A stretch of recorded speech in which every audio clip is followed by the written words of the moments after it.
Ready to add a big dose of positivity and empowered perspective to your day? You've come to the right place. Welcome to She Said podcast. I'm Laura Cox Kaplan. Here, we tackle everything from imposter syndrome and confidence building to the best advice on how to lead yourself through life pivots, including the ones that knock you flat. For the past 3 years, I've talked to hundreds of experts about their stories. Here, you'll find their actionable advice and lessons, as well as my own tools that you can put to use in your own life. Stick around. I think you'll find this investment in you well worth it. Hey, friend, welcome to the podcast. Ever struggle with staying positive? You know, even for the most upbeat and optimistic among us, this past year has put our positivity to the test. Today's guest lives her yay every day and has literally written a book to help us do the same.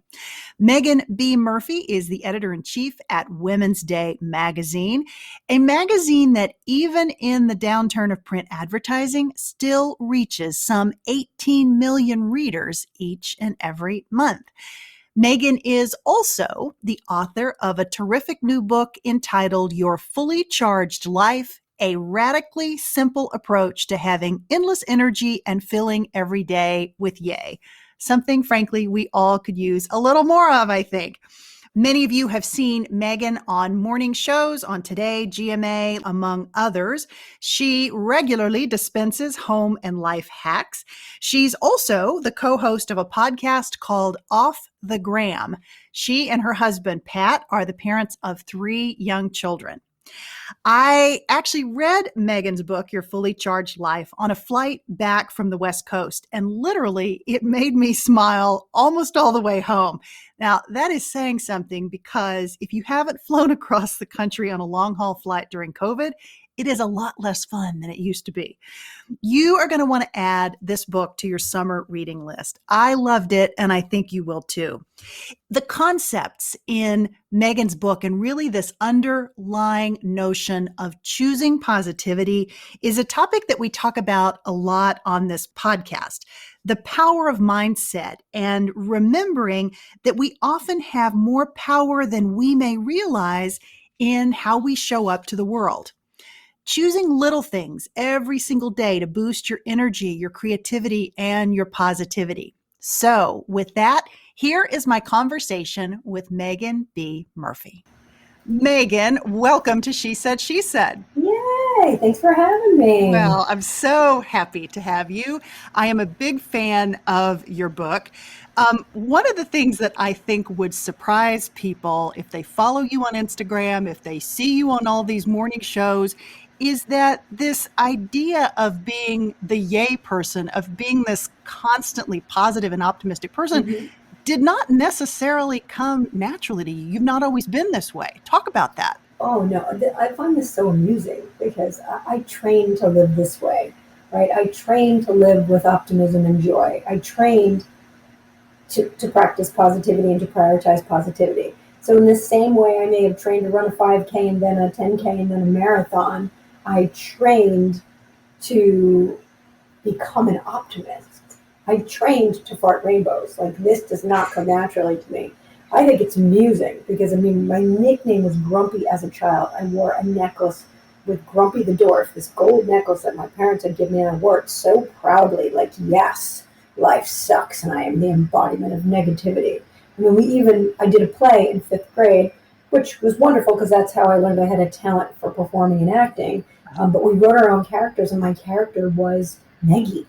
And that character was legitimately the embodiment of negativity. And anything anybody said, I was like, nah! And that was like my character. And it was my entry into acting. And so now I'm really super happy for that. But when I look back, I'm like, who was that kid? Yeah. Who was that person?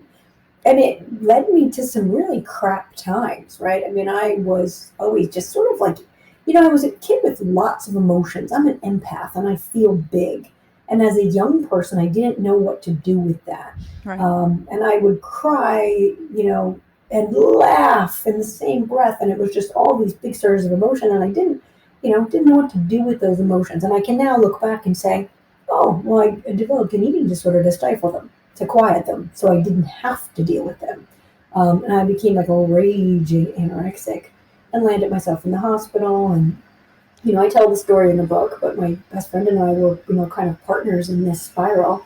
And she tragically jumped out of a car and died en route to be hospitalized with me. So, like, I had some crap teen years. Like, those were hard times. And I can just look back at them kind of casually now because I'm 45 and a mother of 3 and so far past that. And it almost feels like someone else's life. But boy, was it hard to live that way. And so I began, I did therapy and outpatient treatment and a lot of work on myself. And I began to live a little bit more normally, right? I got over my eating disorder and all of the things. But I still wasn't a very happy person. I wasn't a very joyful person.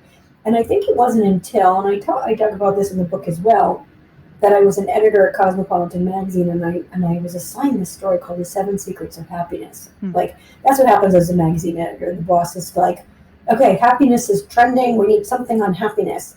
7 Secrets of Happiness, go. And then as the editor, you're like, okay, let me figure out what the heck that means. And you start to do your research, and you start to do your reporting, and you turn that into a 6-page feature. And so that's what I was challenged to do. And I turned it into this, 6-page feature. But in the process, I looked at the fields of positive psychology. I looked at the work of Martin Seligman. I looked at neuroscience. And I started to have this awakening of sorts that, wow, happiness wasn't just this bullshit bumper sticker platitude that meant nothing to me because it was so elusive and frankly, like, annoying. But it was actually something you could actively pursue, actively do, make choices every day to inch toward happiness, to move the happiness needle. And that was intriguing to me, that there were these people who researchers would call who were flourishing and thriving and had a zest for life. And they lived differently than me. And I was intrigued by that. I was intrigued by the things they were doing and the action steps they were taking to live differently. And I sort of dabbled in positivity and I dabbled in optimism and I liked it. And then started to make gradual changes living that way, and then figuring out like why things were working, why things weren't working, kind of living the science and testing it all out on myself as a guinea pig. Yeah. Was it hard for people around you as you began to make this pivot and doing these small things every day and really turning yourself into a person who has what seems like irrepressible positivity? You wear lightning bolts on your clothing. You have yay days. I mean, your I'm whole. Today I only have my lightning bolt necklace. This is me being subtle. But was it earrings too? Tattoo. Was it hard for people who had been in your life to come along with you on this journey? It can be hard for us when we pivot and evolve as people, for the people who have been with us sometimes to stay with us for that. It's weird for them. Well, no, frankly, it wasn't like this black and white night and day transformation. I mean, it was over the course of, probably 15 years, right? Like, it wasn't like, who is that? Right. We don't recognize Meaghan anymore. She smiles a lot. It wasn't like that. It wasn't like, aha, the happiness gates opened and here she is. It was very, very gradual. And frankly, it was also in a time, I was in my 20s and 30s, big growth years anyway, where you're evolving and changing. So it wasn't drastic. It wasn't dramatic. It was gradual. It was small. And I think that's the key in all of this. Like, I will say this to people, your fully charged life is not a life overhaul. It's not a makeover. It's not even a guide or a plan. There are small things that you could do every day that might change the way you see things, change the way you feel things, change the way you do things, and ultimately make you happier and give you, a little joy jumpstart. Yeah. Talk a little bit about the methodology that you came up with that you have now included in the book. Right? I guess I should back up and say you came up with these theories, but maybe talk about which came first. Did you decide to write the book, or did you come up with the methodology? Which of those actually came first? So I basically just lived a lot of life realized a lot of what I was doing was working, and then kind of backtracked and tried to, give it a framework and give it a name and understand why it works and support it with science. Um, and so, the journey to the book was basically I lived all this life and I changed, and so much for the better. And I had the tools and the resources to go through hard things more easily. When my dad was diagnosed with pancreatic cancer and was gone in 5 months, it sucked and it was awful, but I had the tools to get through it, to move through it with grit and grace. And I wanted to share those tools with other people because at my core, I'm a service journalist, right? I've worked everywhere from, Cosmopolitan to Good Housekeeping to Self magazine for 9 years. Like, I'm a service journalist. Like, if I find something that works, if I find some news that I think you could use, I have to share it. That's what I'm compelled to do. And so when I was sort of faced with yet another challenging time and sort of realizing, like, hey, wait a second, like, these tools in my toolkit, they're getting me through this. And it doesn't numb the pain, it doesn't close the hole in my heart, but I'm getting through this. And I'm getting through it more easily than I would have imagined, right? Like, I'm moving through this. And so it was really, I just felt very, very compelled to share those strategies. I think my skill as a journalist and as an author is simply that I'm able to, what I like to say is fun filter science, fun filter facts, so that I'm going to give you the action step that might actually work in real life. So I might look at a concept like cognitive reappraisal and think, wow, that's genius. But if I tell the average person, okay, or here's this thing called cognitive reappraisal, go. And I'm like, okay, Meg, what are you talking about? But if I say, okay, we're going to reframe what's lame. Here's how to change that stinking thinking. Here are 3 examples. I might get you on board. And that's really my skill as a magazine editor and journalist is, these are lots of concepts that you've probably heard of or probably know, but I feel that they're fun filtered and they're bite-sized action steps put into real world context so that you're going to be like, oh, that's how I could do that. Oh, yes, that's how I could, that might work in my own life. Great. Talk about how COVID enabled you to really test these theories. And where was the book at the point in which COVID hit? Because the book wasn't published until, I think, February of 2021, yeah, right? It came out in February. I finished the book in April. So we went on, it was a kind of a crazy time for me because in March, right before lockdown, I was named editor-in-chief of Woman's Day magazine. So I'd been the executive editor of Good Housekeeping for 6 years. And then I was named editor-in-chief of Woman's Day magazine. And then we went on lockdown. So I never cleared out my Good Housekeeping office. I never moved into a new space. Thankfully, it's all the same company. It was still Hearst and whatnot. So, like, they sent a computer home. They sent a monitor home. And then I gradually, as the year went on, built out a home office because I had never worked from home in my life. Did you know the team, though? I mean, were you So literally... no, this is like that. So, I mean, I knew of some of them. Like, so my creative director, I had been in a meeting with or a room before, but we had never worked together. Wow. My deputy editor, who I hired remotely during the course of the pandemic, was somebody I had worked with prior at Good Housekeeping, and I was basically like, hey, listen, I'm going to be doing this thing. You want to do it with me? And she sort of took a leap of faith and was like, okay, yeah, okay, I'll be your deputy. And I'm like, it was crazy. I couldn't even tell her salary or the exact title or anything. I'm just like, you want to do this? And then, like, my art team and many of the people, like, I knew of them, but we'd never worked together before. Right. And then we're tasked with kind of reinventing the magazine, refreshing it, redesigning it. I mean, we changed the logo, we changed everything. And that was happening, COVID notwithstanding, right? You It was were happening. You were hired to recreate this, but then you're also doing it in the context of COVID. Yeah, it was pretty wild. What was that like? I mean, it was pretty wild, right? The joy and the beauty, and I silver line everything. So this is what you'll learn about me quickly. I felt like it was such a great opportunity because, hey, listen, if I fall on my face, if I really F it up and do a terrible job, I'll just blame it on COVID. Well, it was a pandemic. What'd you expect, right? So I was like, let's just go for it. Let's just shoot for the moon because there's no failure in this, right? Like, we got an scapegoat. We got a pandemic we could blame it on. Let's blow up the logo. Let's blow up the inside pages. Let's get rid of everything and start fresh. Like, I just felt like this immense freedom from failure because I was like, we got an excuse, team. Don't worry about it. We'll blame it on a pandemic. That's amazing. But it was pretty wild too because simultaneously I was homeschooling 3 children, right? Because at that point, my 3 kids, I had a kindergartner, a 2nd grader, and a 4th grader. So like, I'm trying to get them onto Google Classroom this and Zoom that, and like at one point, like I'm making a paper sloth with my kindergartner. I'm trying to do this new math where you don't carry ones. And I thought even carrying the one back in the day was hard. So now not carrying the one is really making my brain fall out of my ear. Amen.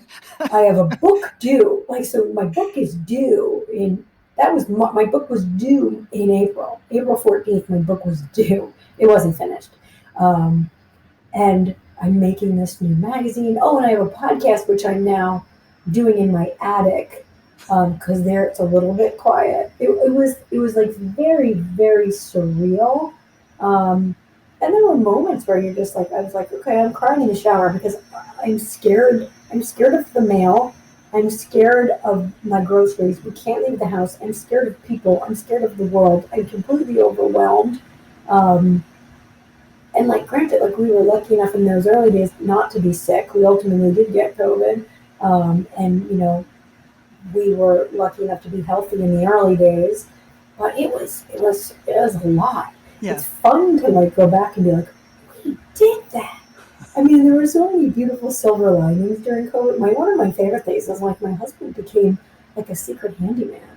I mean, he was like changing lights. I was like, oh, now that this little closet is my office, like I really like this. Like he's YouTubing and changing out light fixtures, and he fixed the plumbing. We had a leak in the sink. Next thing I know, he's got tools. I didn't even know he had all these tools, and he's like under the sink, watching a YouTube video and fixing the sink. Like that was one of the fun highlights and silver linings of COVID. Is we realized that my husband is pretty damn handy, and the family dinners and the more time with my kids. And then ultimately, as things eased up, we were able to put them in school this year. Into like a little private Catholic school that went 8 to 3, which was beautiful. But it was a crazy wild ride of a year. So let me ask you a question because I'm struck by the fact that you're writing this book on positivity and on charging your day and the little things that you can do all day long, and yet you are faced with an existential crisis that everybody is dealing with at the same time. Did you struggle with imposter syndrome or sort of self-doubt as it related to just getting through this extraordinary period? Or was it really, as you dipped into your tools, was it something that you were like, wow, this really does work? I mean, talk about sort of how because I can imagine writing a book on how to be positive and turn bad days into good ones when you're experiencing something that is just no one had anticipated. We've never dealt with anything like this. How did you deal with that? Well, it was really kind of cool, actually. So 3 weeks before, so I ultimately did finish the book, a lot of 4 a.m. wake-ups and furiously writing and all the things. But I ultimately finished the book, turned the book in, it was ready to go. And 3 weeks before the launch, which is like a big deal in author life, like that's your media blitz, that's, satellite media tour and radio interviews and all your TV appearances and all the things. And I was supposed to do the Audible. I was supposed to narrate the Audible, and I got COVID. And my 3 kids got COVID, my husband got COVID, and my mom got COVID. Oh my I'm asthmatic, and I've been in the hospital for pneumonia before, so I was freaked out. I was like, how is this happening? Right. Like, how is this happening? I cannot have COVID right now. And P.S., I can't open my eyes. I can't stand up. My kids are 103 fevers and vomiting all over the house, and my husband is on the couch, incapacitated, and like, I have to narrate oh my gosh, like it was like surreal. Right. But it was such a gift because if I had had any doubts, any imposter syndrome, any anything, um, I now got this gift of being able to completely lean into my toolkit, lean into all the strategies and all the things I talk about in your fully charged life, apply them once again, and come out the other side smiling. Um, and so I just it was actually a gift to get to one more time put your fully charged life practices into practice and know how well they work. And it just reinforced how badly I wanted to give this gift to the world. Like, this is my legacy. Right. And so I was really, really thrilled. And I can just talk you through what some of living fully charged looks like in the face of any adversity. But for me, that day I was diagnosed with COVID, it was like, okay, what does a fully charged person do? Yeah. They own the bad, right? Like, you give yourself full permission to sit with what sucks. Like, damn it to hell. I want to cry right now. I want to rage right now. I want to scream right now. And then I locked my bedroom door and I was like, and like had the moment of like, it's my husband's fault. He shouldn't have gone to the eye doctor. Maybe he got it at the eye doctor. I shouldn't have gone to the grocery store. Maybe I got it from the produce section. Like, you have the full like rage and anger and blame and tears and fear and everything. So like, absolutely felt it all. Went through that full range of emotions, but I don't get stuck there. And so instead of saying, why me? Woe is me, then I reframe it and I say, why not me? Why not me? Why not? And then I will tell myself things like, hey, listen, you're an otherwise strong and healthy person. Like, you can do this. And then I will flash back to something hard I've done in the past and realize I'm a person who does hard things. Wait, I had pneumonia and that wasn't fun, and being in the hospital on oxygen wasn't fun, but I got through that. And I will get through this because I'm a person who does hard things.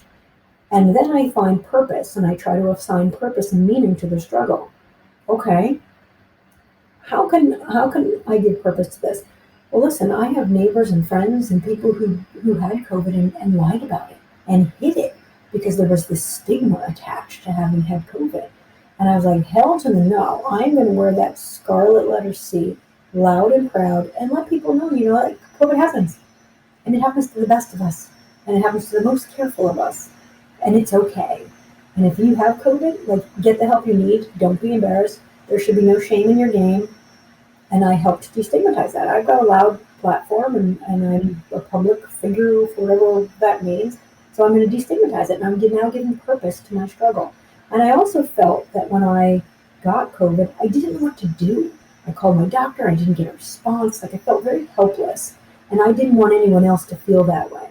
So it became very important for me to create a COVID toolkit, a COVID recovery toolkit. I was able to call a doctor that had been on my podcast.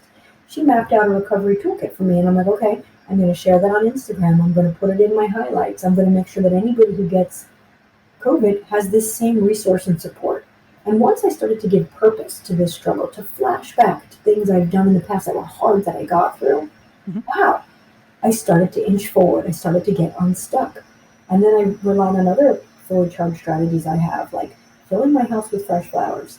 That is mood magic. There's great Harvard research around the power of fresh flowers to reduce anxiety and stress. And I called a very good friend, so I reached out. I was social. I had that human connection, which is so important. And I was like, I need you to go to, I asked for help, which is also very empowering. Accepting help, also really healthy. My friend went to Trader Joe's and FaceTimed me and flower shopped, and then dropped off the flowers on my front porch. And then I arranged flowers in my house in my sickest days. And damn, did that improve my mood. Yeah. These little things. I have endless little strategies like this, all science proven, that can help you get unstuck. Yeah. Because I think a lot of what I'm feeling right now is a little bit joyless. Even as we come out of these hard times, the future is scary. It's uncertain. And so how do you get unstuck? How do you get out of your own way? It's just creating positive momentum. And there's tons of little things you can do to begin to create that momentum.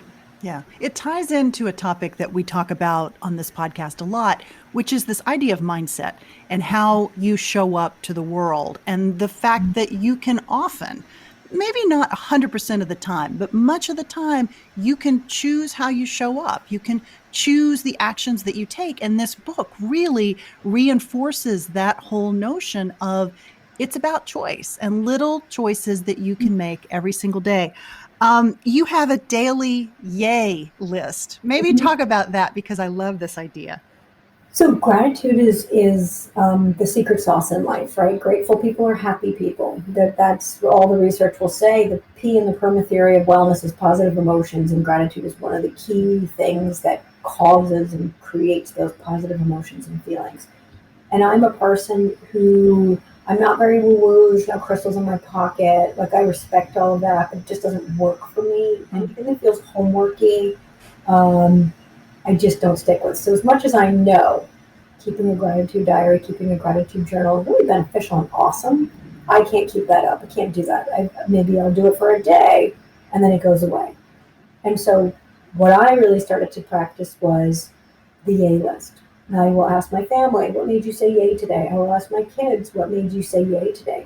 And it's a way of seeking out the good in the world, prioritizing positivity, appreciating the good in your day, the good in the world, and verbally documenting it. Maybe you're documenting, I document it on social media. I have my own account called the Yay List, Mhm. which is just a positive community sharing good times and good thoughts with good people.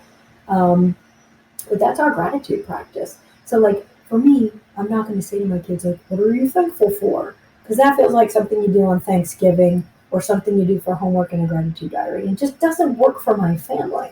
But if I'm like, okay, guys, what made you say yay today? They've always got something. I mean, Mhm. Brooksy lost both front teeth within a 2-day span this week. And he's like got a toothless front smile, and it's like the biggest yay ever. Tooth Fairy's doing double duty. Tooth Fairy is doing double duty. The Tooth Fairy didn't have any cash either. Tooth Fairy was in trouble.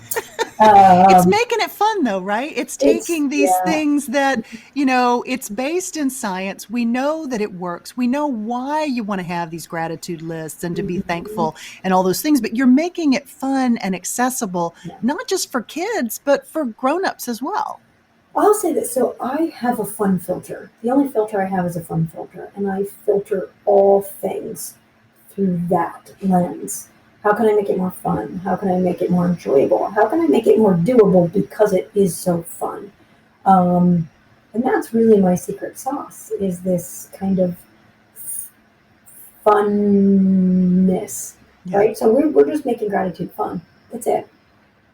Yeah, it's amazing. Maybe let's talk a little bit about, self talk is a big topic on this Hmm. podcast. And oftentimes for women, women are my primary audience. I talk to women about topics that affect us and our lives and our journeys. Self-talk can be something that we struggle with because we do tend to be really hard on ourselves. It's not that men aren't, but we really kind of hold the Yeah. hold the tough card as it relates to how tough we can be on ourselves. So maybe talk about the role of self-talk as it relates to Hmm. living a fully charged life. Yeah, I mean, I think the only thing that really matters are the things we tell ourselves. And I have pretty in depth conversations with myself. I'm really big on mantras and keeping those positive messages front and center. So you'll often see me wearing a message tank, a message sweatshirt.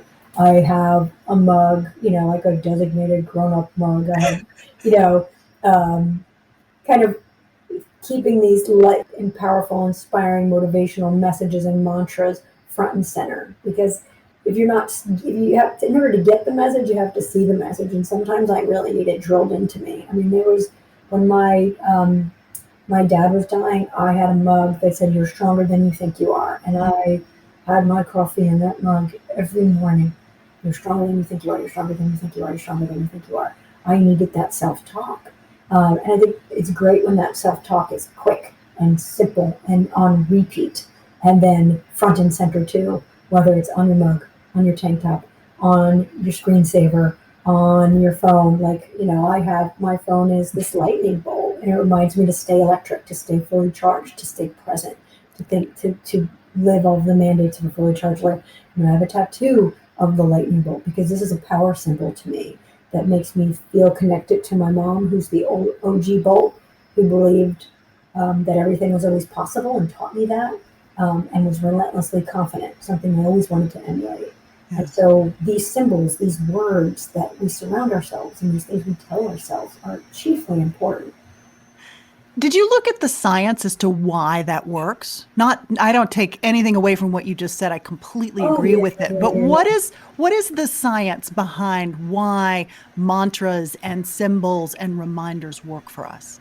At its core, a lot of it has to do with how our negativity bias and how easy it is to focus on the negative, to dwell on the negative, to ruminate or stew about the negative thing you heard or the Mhm. negative thing you're thinking. And the only way to counterbalance that is to make the positive and the good stuff louder, right? And so the only way to do that is to put that on repeat. I mean, think about it. Like if someone says to me, "Oh, I hate your scratchy voice," why am I'm repeating that versus the 10 people who are like, oh, you have a radio announcer voice, or Right. I find it very soothing. You hang on the negative, you dwell on the negative. Our negativity bias, our primal urge to prioritize negativity is pretty strong. Right. And so you have to do a lot of work, a lot of hard work at first to counter that. And so by telling yourself the good things on repeat, to putting the good things, the stronger messaging, making that louder and front and center and top of mind, it can counterbalance some of that. I love that. That's so well said. I want to dig in a bit more to your career journey because we talk a lot about that. We talk a lot about the challenges associated with pivoting. There's Yeah. so many people who are pivoting from one job to the next, or an awful lot of moms out there, probably dads too, but we're talking to moms, moms who are taking a break as a result of COVID and just the overwhelm of trying to homeschool or whatever the world looks like. Hopefully, we're coming out of this. But nevertheless, a lot of people are rethinking careers and professions and those sorts of things. You talk about something that I thought was so fascinating in the book that you refer to as job crafting. I'd Mhm. love for you to talk a bit about that and the role that that's played for you. Sure. So I think we often have more flexibility or freedom within a job than we realize. Mm, So when I was the executive editor of Good Housekeeping, like on paper, my job was absolutely to executively edit the magazine, to, paper edit the articles, write the headlines, work on the cover lines, work on the text of the magazine. And I was good at that and I was getting that done, but I had been doing that for 25 years and I was bored. The things I like about my skill set and I like to do is I have an acting background, I have a television background. So how did I job craft? I started, doing TV segments and doing life hacking, and I love cleaning, I love organizing. I started videotaping myself doing that. I started doing more of that on my social media, and that got the attention of NBC, and I wound up being able to do this Better Ways life hacking series from my home as the executive editor of Good Housekeeping. Um, but I was getting to tap into something I really like to do, and then doing that on the Today Show and live with Kelly and Ryan. So that was not in my job description, right. but I made that part of my job so that my job was more fulfilling, that it was also using some of these skill sets and resources that I enjoy, that I like to do. And ultimately, it created more value for me personally in the role because then I was also this forward facing personality for Good Housekeeping who did all these TV segments and all of this. But that wasn't part of my job description. That's not what I was hired to do. Yeah. I continued to do the job I was hired to do, and I did it well.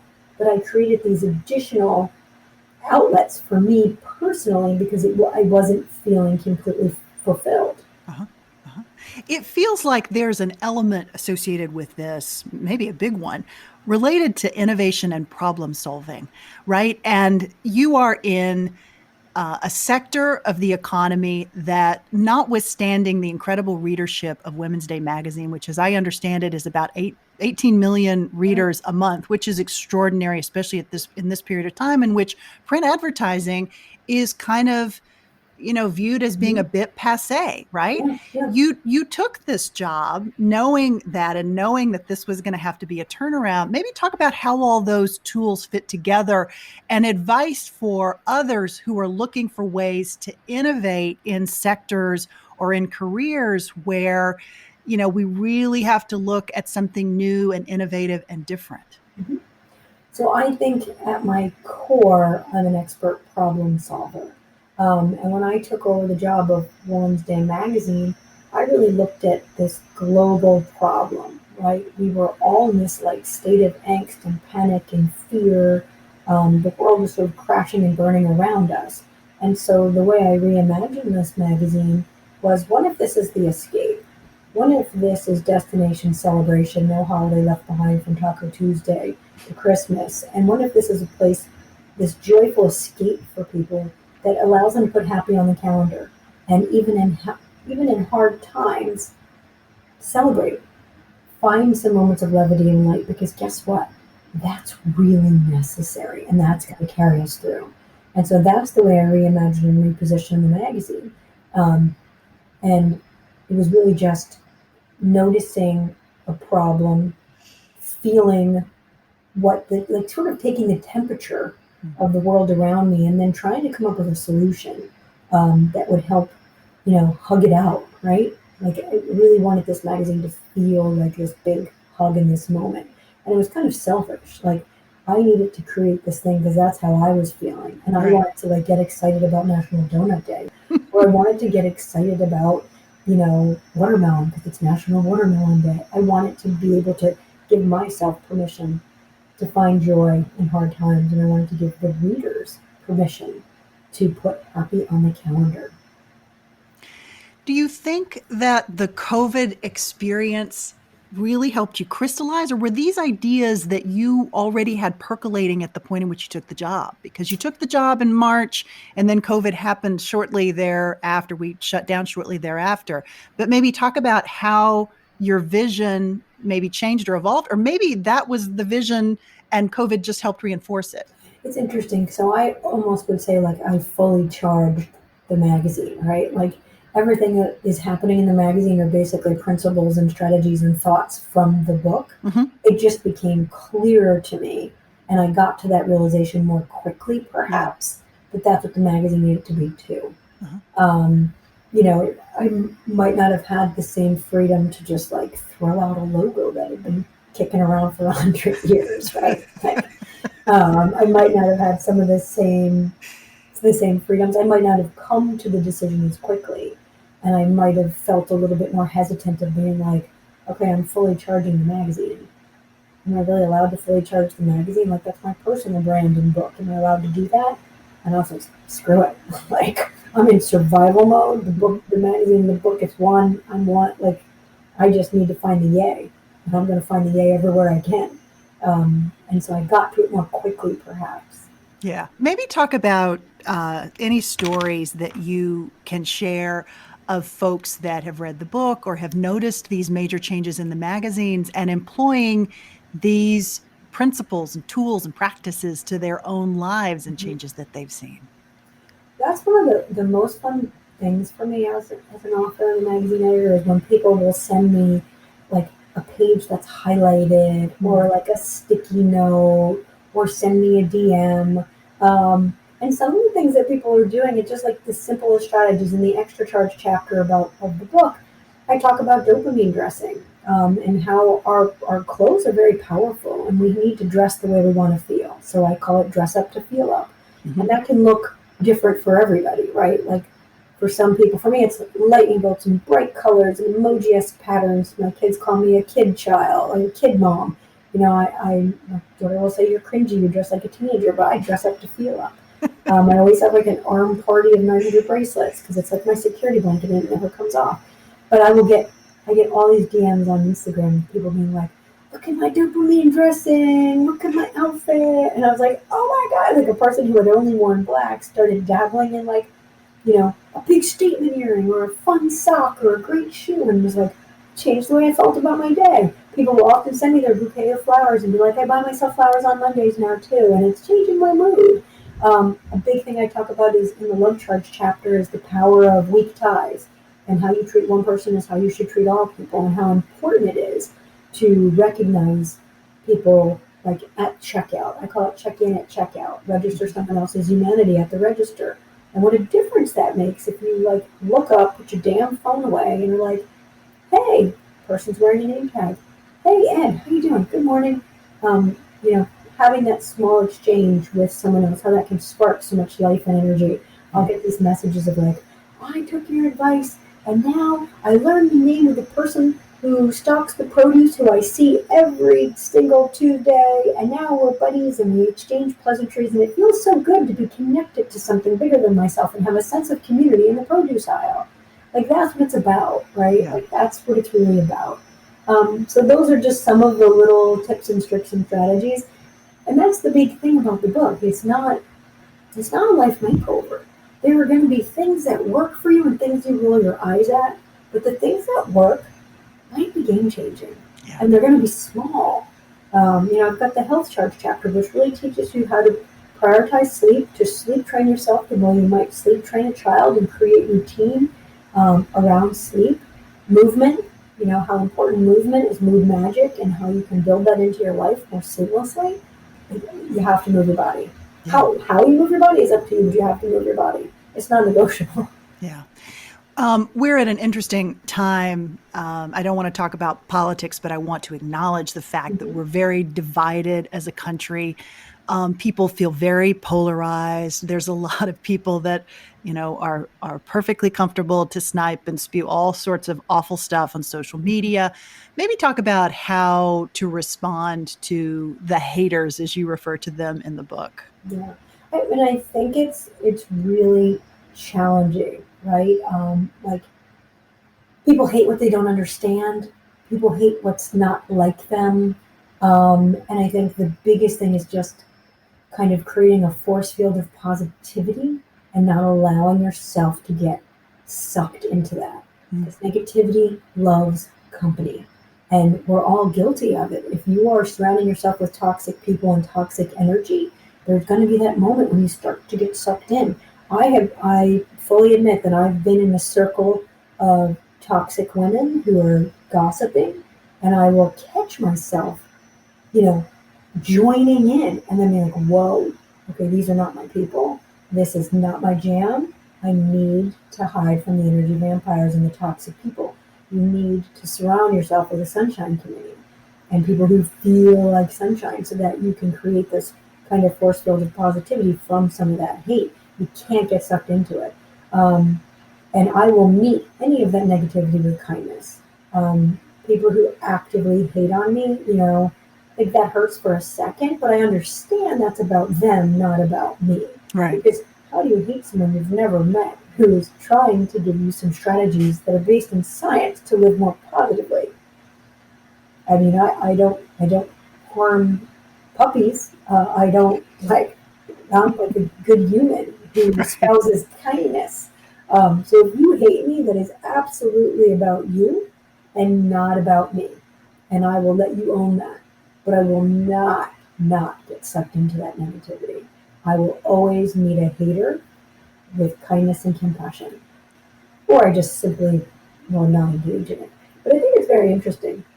Because if I were to look at any of my social media platforms, I don't have any trolls, I don't have any haters, because it is such a place of positivity and good energy it's very clear that hate is not welcome. And there's a lot of good research about that. Even they looked at Facebook, and it's like that one negative. So you get that one negative comment, then you'll get 5 more negative comments. But if everything is positive and on the up and up, that hate's not going to sneak in.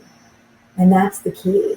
Is that creating a place of and this is not that you're going to deny what sucks, but you're not going to broadcast it. You're not going to put it front and center. You're not going to indulge it, and especially not in a public forum where Right. It's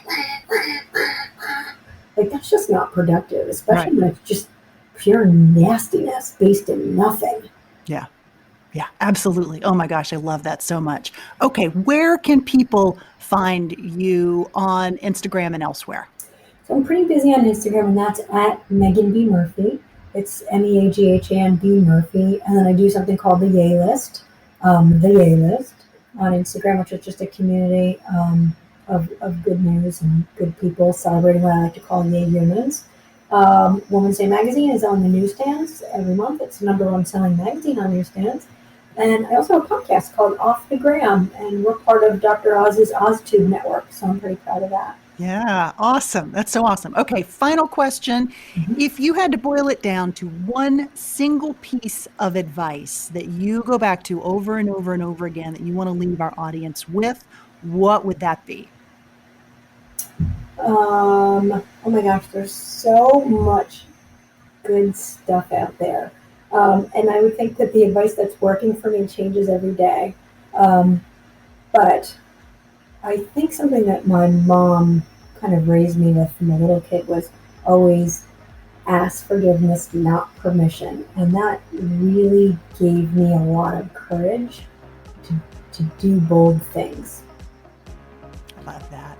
Meaghan, I am grateful. Thank you very much. This was wonderful. Yay, thank you.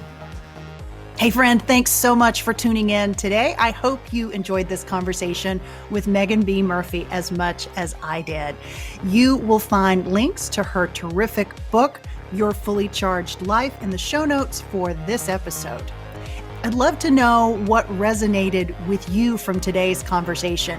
You can reach me via the contact link on the website at shesaidpodcast.com or on any of the social media platforms. I'm at Laura Cox Kaplan on Instagram, Facebook, LinkedIn, and Twitter. As always, I hope you found this little investment in you well worth it. I'll see you again next time. Take care.